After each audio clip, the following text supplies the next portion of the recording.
Picture this. You're flying over the American heartland, and the ground below turns into a patchwork of green. Cattle pastures, citrus groves, orchards, and grain fields stretching out to the horizon. Now imagine finding out a huge portion of that land doesn't belong to a celebrity billionaire, a Fortune 500 company, or even a Wall Street fund. It belongs to a church.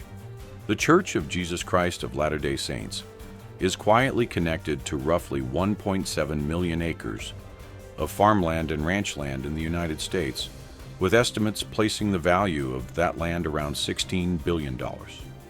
From Florida cattle and citrus to row crops and nuts in the West, it's a full-scale agricultural network.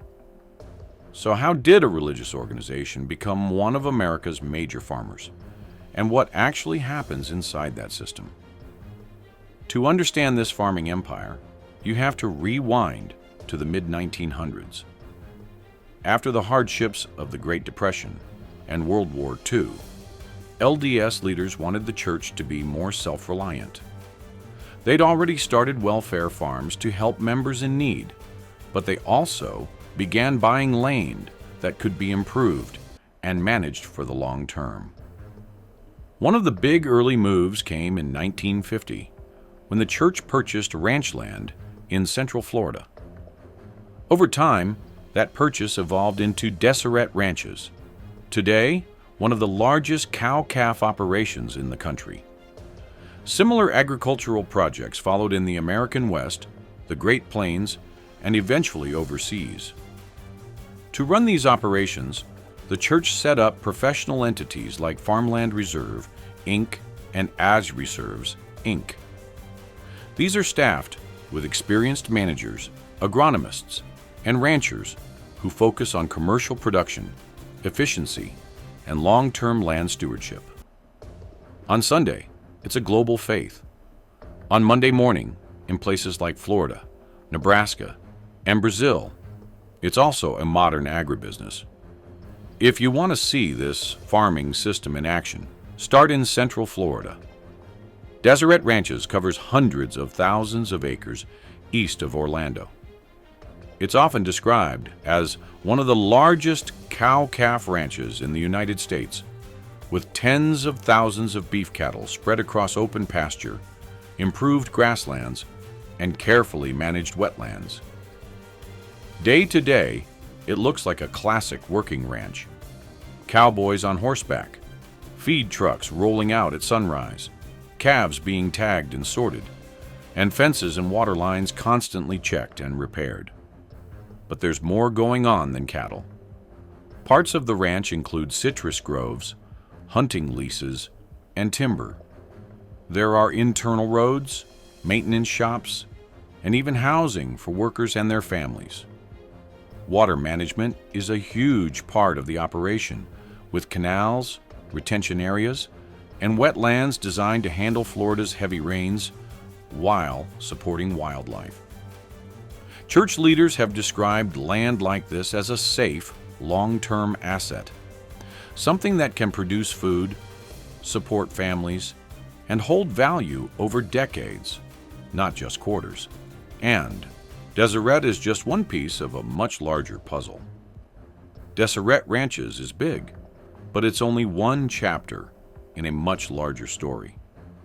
Over the past several decades, church-affiliated agricultural companies have assembled a wide portfolio of farms and ranches across the United States. In states like Nebraska, Montana, Utah, Oklahoma, and Texas, you'll find large blocks of cropland and pasture operated under names such as Farmland Reserve and Ag Reserves. Together, public records and land databases suggest these holdings add up to around 1.7 million acres of U.S. farmland and ranch land. Some properties focus on row crops like corn, wheat, and soybeans. Others specialize in orchards and nuts, or in grazing cattle and producing hay. The network doesn't stop at U.S. borders either. Ag Reserves has reported agricultural operations in countries like Argentina, Brazil, Chile, Mexico, Canada, and the United Kingdom. That means LDS-related agriculture spans both hemispheres and multiple climate zones, from temperate grain belts to tropical and subtropical regions. Each operation is run much like any large-scale commercial farm. Professional managers, local employees, modern equipment, and long-term planning around soil health, water, and markets. What connects them is ownership and purpose. Rather than standing alone, these farms and ranches are part of a coordinated effort to build stable, productive assets that can support the church's future needs. So why farmland? Why not just put everything into stocks and call it a day? From the church's point of view, agriculture checks several boxes at once. Leaders have repeatedly emphasized principles like self-reliance, preparedness, and stewardship. Owning productive land fits directly into that mindset. It can grow food, provide jobs, and hold value over very long time horizons. There's also a practical financial angle. Farmland tends to move differently than the stock market. It can act as a hedge against inflation and economic swings, especially when it's well managed and diversified across regions and crops. For a global church planning decades, even generations ahead, that kind of stability is attractive. Inside LDS culture, members are encouraged to build emergency savings, store food, and prepare for hard times. Leaders have described the church's larger reserves, including agricultural assets, as a kind of institutional rainy day fund. In good years, surplus resources can be invested and grown. In difficult years, those same assets can help support the church's mission, humanitarian work, and operations without relying only on what comes in month to month. In other words, the farms are both real-world businesses and a long-term safety net. To really understand the role of these farms, you have to zoom out from the fields and look at the bigger financial picture. Alongside its agricultural companies, the Church of Jesus Christ of Latter-day Saints also has a large investment farm known as Ensign Peak Advisors. Over time, public estimates and disclosures have suggested that Ensign Peak manages a portfolio worth tens of billions of dollars, spread across stocks, bonds, real estate, and other assets. Think of it like this. The church receives donations and tithing from members around the world. After paying for current needs, things like congregations, temples, missionary work, and welfare programs, some of the surplus is set aside and invested for the future. That investing happens in different buckets: financial markets through Ensign Peak, and physical assets like farms and ranches through entities such as Farmland Reserve and Agri Reserves. The agricultural side contributes in a few ways. These properties can generate ongoing income through crops, livestock, and leases. At the same time, the underlying land can appreciate in value over decades as population, food demand, and land prices increase. From the church's perspective, this broader portfolio is meant to provide long-term stability. It can help fund future construction, education initiatives, humanitarian aid, and operations in parts of the world where local donations are limited. So when you see a quiet stretch of pasture or a field of corn linked to the church, it isn't just about that one harvest. It's also one piece in a larger system designed to preserve and grow resources for future generations. There's one more layer to this story: how all of these assets are reported and regulated. In the United States, religious organizations are not required to publicly disclose detailed financial statements the way public companies are. That means there's no single annual report listing every farm, ranch, or investment connected to the church. Instead, researchers and journalists piece things together from land records, corporate filings, and occasional disclosures. In recent years, one of the most visible moments of scrutiny came from financial regulators. In 2023, the U.S. Securities and Exchange Commission announced a settlement with Ensign Peak Advisors and the church over how certain investment holdings were reported. Regulators said that for several years, those holdings were disclosed through multiple entities in a way they considered inconsistent with reporting rules. The church and Ensign Peak agreed to pay fines and stated that they had cooperated and made changes to their reporting practices going forward.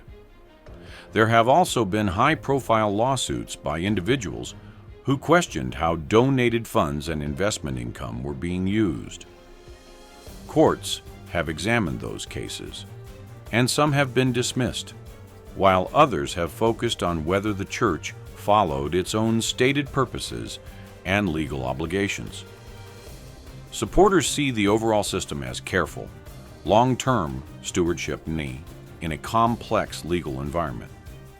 Others simply want more visibility into how such a large religious portfolio is managed.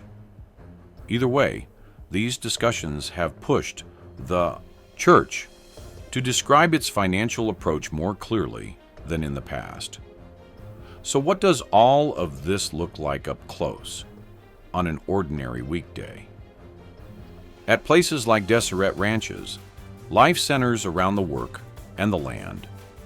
Full-time ranch families live in houses scattered across the property. Mornings start early with checking herds, moving cattle to fresh pasture, repairing fences, and making sure water systems are running. During calving or branding season, days can be long and physically demanding. Many of the people who work on these properties are career ranchers, mechanics, agronomists, or equipment operators. Some are church members, others are not. Their focus is on practical tasks: herd health, feed, irrigation schedules, crop rotations, and keeping machinery operating. Management teams talk a lot about stewardship, taking care of soil, water, and wildlife over the long term. That can mean setting aside wetlands, rotating grazing, or adjusting crops to match local conditions, all while keeping the operation financially viable. The story isn't frozen in place. It's still growing. In recent years, church-affiliated entities like Farmland Reserve have continued adding to their portfolio. One headline example was an agreement to purchase dozens of farms across multiple U.S. states in a deal valued at hundreds of millions of dollars. Transactions like that instantly expand the footprint. More acres, more crops, more geographic diversity. This lines up with a broader trend. Around the world, large investors have become more interested in farmland as a long-term asset, something that can produce food, rental income, and potential appreciation over time. For the church, each new purchase folds into an existing system of managers, employees, and long-range plans aimed at turning land into steady, productive strength for the future. If you'd like more deep dives like this, consider subscribing and liking the video, and check out the next video.